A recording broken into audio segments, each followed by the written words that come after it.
Svätý sú Svätá Martina a Svätá Barbora a na druhom obraze sú svätí apoštoli Tomáš a Jakub. Túto kaplnku hneď po jej výstavbe zasvetili svätej Alžbete Uhorskej, ktorá bola sestrou Kolomana, ktorý staval náš romanský palác, a spoločným bratom svätej Alžbety a Kolomana bol uhorský kráľ Miloš.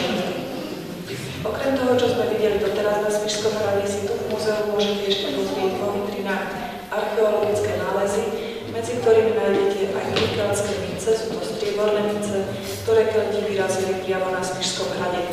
Oproti kaplnke sa nachádza hrad na Močiare.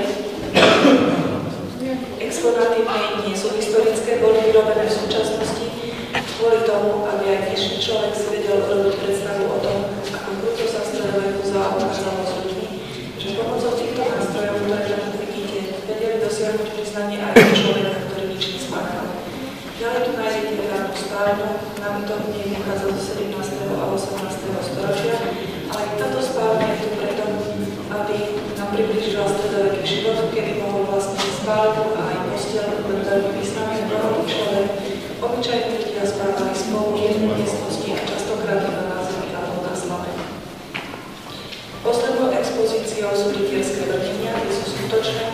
Ich sa naozaj bojovalo v 14. a 15. storočí a v 16. storočí ich ešte používali pri rytierských turnajoch, ktoré usporadovali aj na Spišskom hrade, dokonca ich robili priamo v Románskom paláci. Keď vyjdete z múzea, doľava sú schodíky na hradnú väžu, ktorú môžete navštíviť, a keď zabočíte doprava pod schody, nájdete tam hradnú kuchyňu. V tejto chvíli vám už ďakujem za pozornosť, detička za trpezlivosť, ktoré vám ešte prekvapila na Spišskom hrade a niekedy opäť dovidenia.